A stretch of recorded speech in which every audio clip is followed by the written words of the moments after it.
सदस्यगण, अत्यंत दुख के साथ मैं सभा को हमारे 6 पूर्व साथियों के निधन के बारे में सूचित करना चाहता हूं।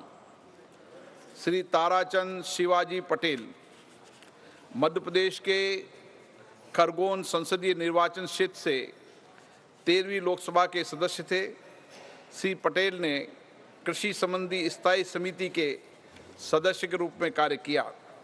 इससे पूर्व वे मध्य प्रदेश विधानसभा के सदस्य थे।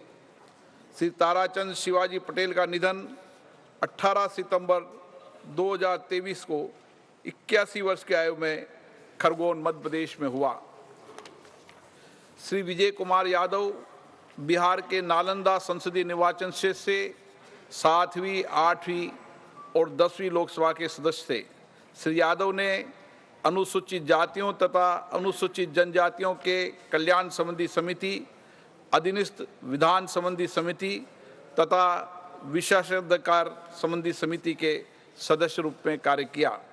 उन्होंने बिहार विधानसभा के सदस्य के रूप में भी कार्य किया। श्री विजय कुमार यादव का निधन 23 सितंबर 2023 को 94 वर्ष की आयु में नालंदा, बिहार में हुआ।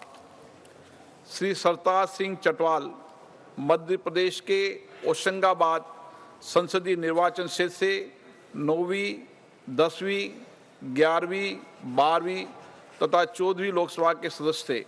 श्री चटवाल ने केंद्रीय स्वास्थ्य और परिवार कल्याण मंत्री के रूप में कार्य किया। इनका दीर्घकालीन संसदीय अनुभव रहा। श्री चटवाल ने विभिन्न संसदीय समितियों के सदस्य के रूप में भी अपनी सेवाएं प्रदान की। श्री सरताज सिंह चटवाल का निधन दिनांक 12 अक्टूबर 2023 को 83 वर्ष की आयु में भोपाल, मध्य प्रदेश में हुआ।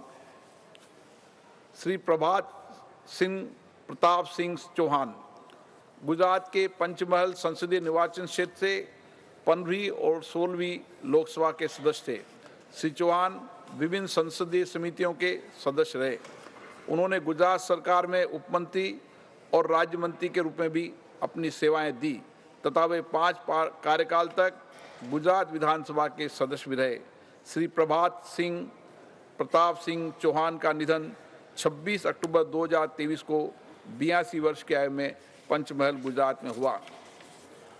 श्री DB चंद्रगौड़ा कर्नाटक के तत्कालीन चिकमंगलूर संसदीय निर्वाचन क्षेत्र से 5वीं और 6वीं लोकसभा तथा बेंगलोर उत्तर संसदीय निर्वाचन क्षेत्र से 15वीं लोकसभा के सदस्य थे। श्री चंद्रगौड़ा राज्यसभा के सदस्य भी रहे।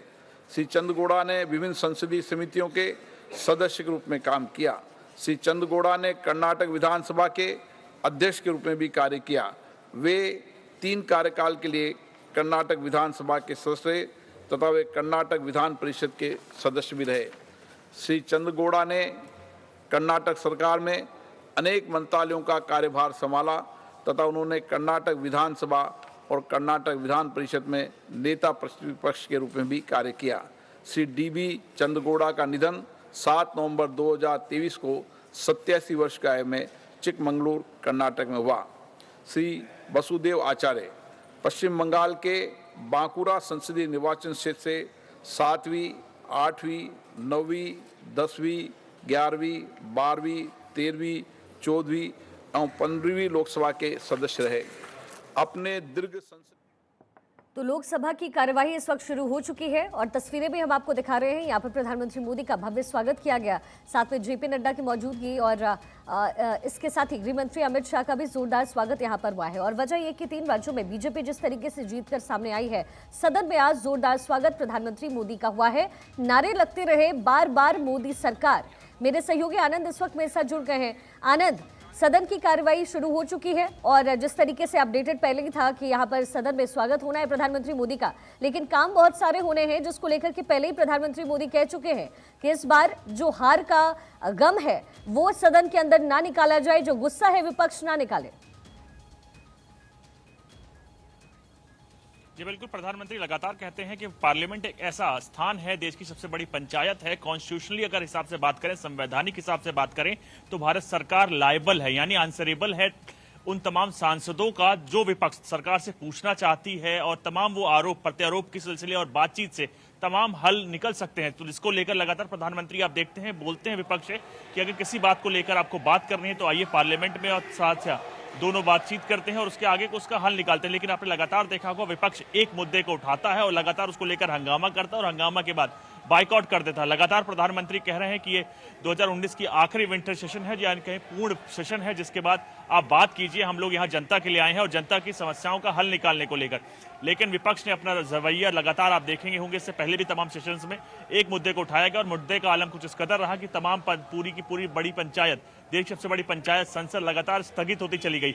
लेकिन आपकी बात करें तो विंटर सेशन में आज ही महुआ मित्रा जो कि टीएमसी सांसद हैं, उनका निष्कासन को लेकर मुद्दा कुछ देर में पटल पर रखा जाएगा, जहां विपक्ष उसको लेकर हंगामा कर सकता है और विपक्ष के साफ मांग है कि इसको लेकर उनको बचाया जाए या छोड़ा जाए। लेकिन अगर स्थायी समिति, अध्यक्ष समिति की रिपोर्ट जो आई है उसमें साफ हमारे सूत्र बता रहे हैं कि उनको निष्कासन करने के लिए बोल दिया गया है। जो स्पीकर थोड़ी देर बाद टेबल पर स्पीकर के रखी जाएगी, विजय कुमार सोनकर जो कि उसके स्थायी कमेटी के अध्यक्ष हैं, एथिक्स कमेटी के, वो रखेंगे पटल पर। पटल पर रखने के बाद आगे वो स्पीकर के पास भेजा जाएगा, जहां अगर स्पीकर के विवेकाधिकार के सामने आएगा कि क्या उसको निष्कासन करते हैं या नहीं करते। लेकिन हमारे सूत्र बता रहे हैं कि जैसे ही इसका निष्कासन होगा विपक्ष को लेकर मुद्दा बनाएगा और लगातार हंगामे के आसार देखे जाएंगे। चलिए ठीक है, देखना दिलचस्प होगा क्या कुछ